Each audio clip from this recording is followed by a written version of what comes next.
Los cuidados paliativos. Me presento. Soy el alumno técnico superior en urgencias médicas, Juan Juárez Hernández. La materia, soporte vital en medicina prehospitalaria. La profesora a cargo, la doctora Leticia Ortega Vargas. Y el día de hoy estaremos hablando de los cuidados paliativos. A modo de introducción, veremos que en México las enfermedades crónicas se han convertido en la principal causa de muerte. Y esto tiene que ver mucho con las enfermedades no transmitibles, ¿sí? Estas enfermedades crónicas son de larga duración, pero tienen una progresión generalmente lenta.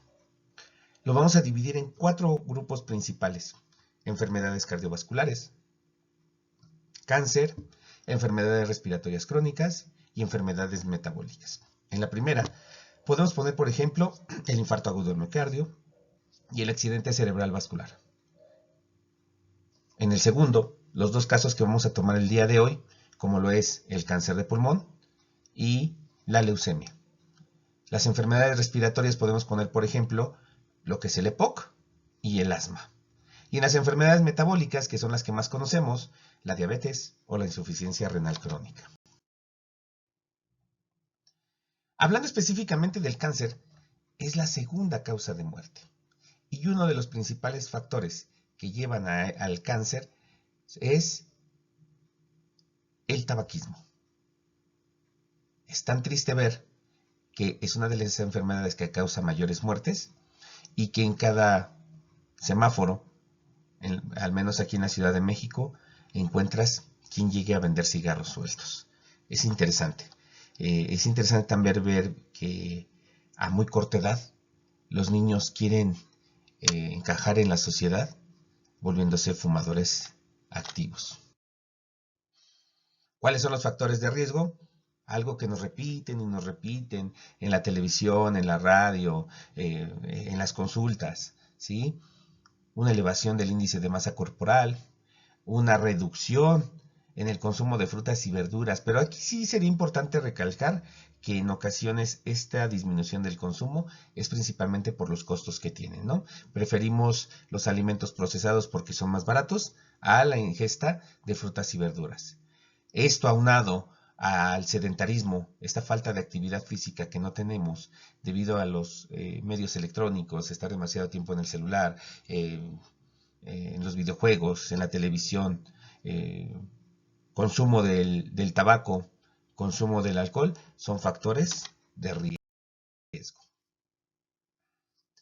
Si nos enfocamos un poco a la definición que nos da la Organización Mundial de la Salud, dice que es un enfoque para mejorar la calidad de vida de los pacientes y sus familias, que enfrentan los problemas asociados con enfermedades potencialmente mortales. Esto incluye la prevención y el alivio del sufrimiento mediante la identificación temprana, evaluación y tratamiento del dolor y otros problemas físicos, psicosociales y espirituales. No solamente los cuidados paliativos se enfocan en el paciente, sino en su familia, quienes se encuentran alrededor de ellos, que también llegan a sufrir la enfermedad y llegan a tener consecuencias muy graves.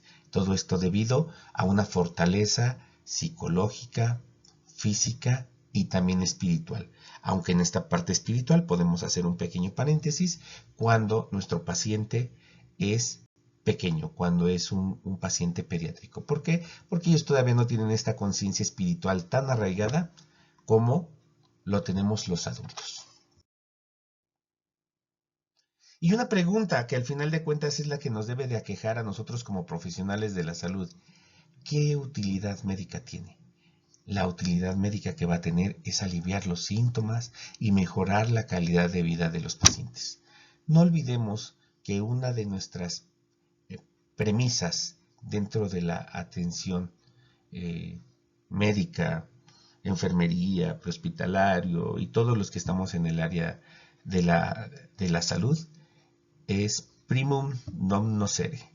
Lo primero es no causar mayor daño. Y si nosotros podemos aliviar los síntomas, aunque sepamos que son los últimos momentos de vida, los últimos minutos, las últimas horas, los últimos días, estaremos teniendo una gran utilidad médica. Puede ayudar a los enfermos a vivir más confortablemente, pero sobre todo son una necesidad humanitaria. Y esto que estamos hablando me gustaría recalcar otra vez, que dentro de la utilidad médica tiene una gran importancia, pero también dentro de la utilidad en lo familiar. ¿Cuáles son los principales síntomas que debe de tener un paciente terminal? Síntomas múltiples, náuseas, vómitos, dolor, una falta de movimiento, pérdida de la autonomía, ese gran impacto emocional cuando estamos viendo a un niño sufrir, ¿sí? Además de esto, el pronóstico de vida limitado a 6 meses, aunque cabe recalcar que en los niños no es necesario darle una temporalidad, ¿sale? ¿Por qué? Porque en los niños es completamente diferente. Y vamos a tomar la escala de Menten con estos 4 criterios que pueden estar involucrados en una paciente que ya está en la fase agónica. Nariz fría y blanca, las extremidades frías debido a que no llega la circulación completa, livideces otra vez por la acumulación de sangre en ciertas zonas, cuando el paciente ya no se mueve, cuando ya está completamente postrado en cama, independientemente de las úlceras por presión, cuando los labios son cianóticos, quiere decir que la oxigenación no ha sido la adecuada durante mucho tiempo y como tal cuando hay apneas mayores de 15 segundos.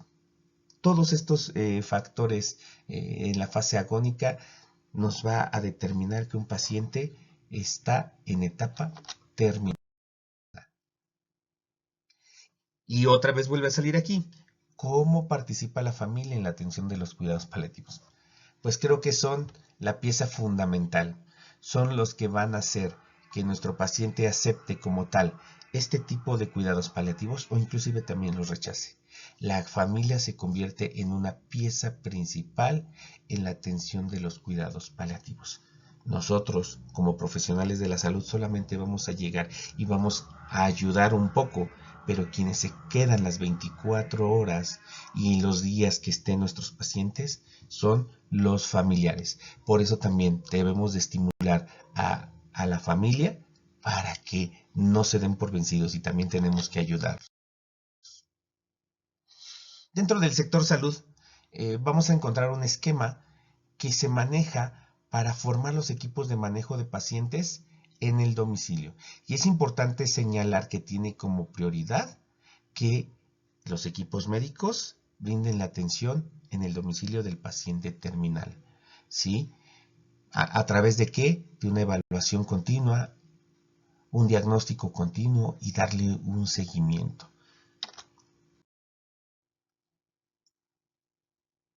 Como profesionales de la salud tenemos que tener consideraciones éticas, ya que mediante el trato fundamentado en la responsabilidad profesional, el respeto, se debe de buscar el mayor bienestar del paciente y lograr el equilibrio entre el respeto al ejercicio de su autonomía y una consideración a su dignidad. Recordemos que siguen siendo seres humanos, que siguen teniendo dignidad y en ocasiones, con acciones que nosotros llegamos a hacer, los hacemos parecer inútiles. Tenemos que tener demasiado cuidado en esto, tener esa consideración ética y también ayudarlos a enfrentar el proceso de la muerte.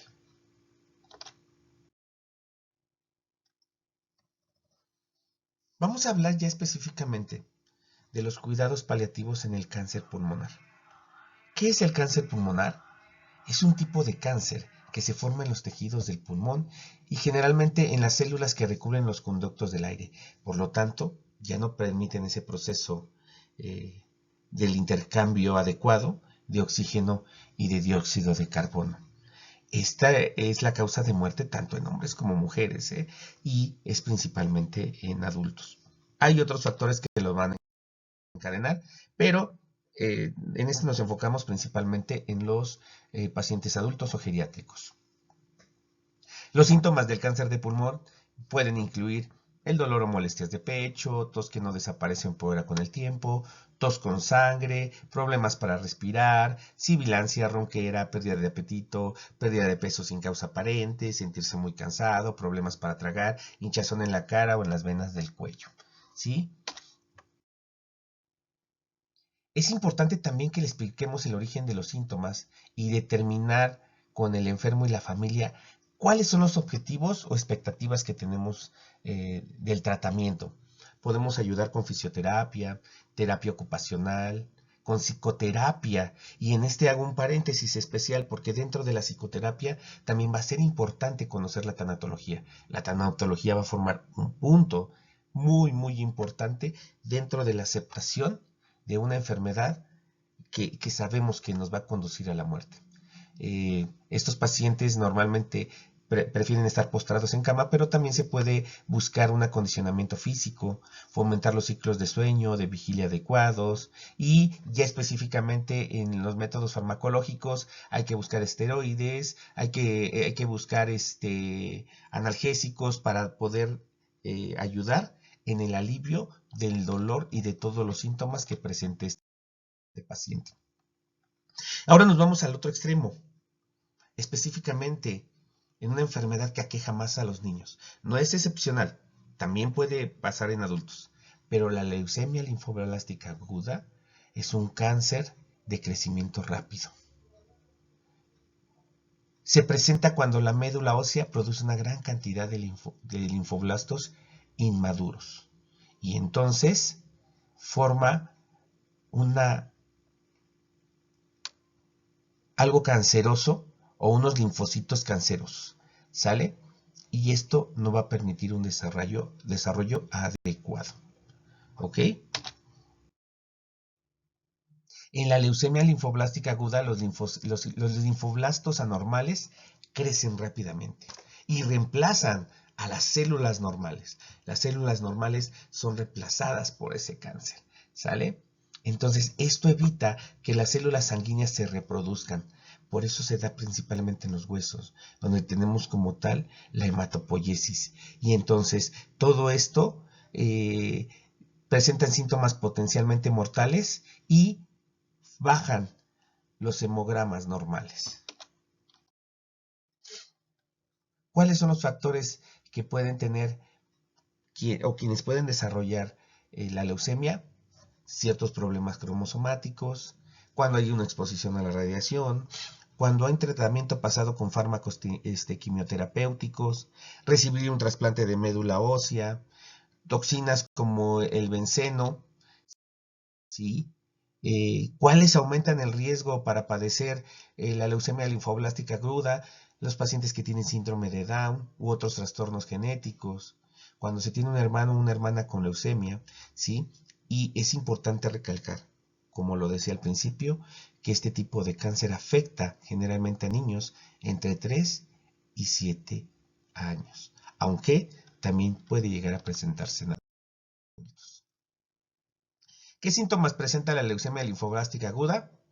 Dolor en huesos y articulaciones, propensión a hematomas y sangrado, sentirse débil y cansado, fiebre, pérdida del apetito y peso, palidez, dolor o sensación de llanura por debajo de las costillas, pequeñas rojas manchas en la piel, pequeñas manchas en la piel que nosotros le llamamos petequias, los ganglios linfáticos inflamados en el cuello, bajo los brazos y en la ingle, sudores fríos.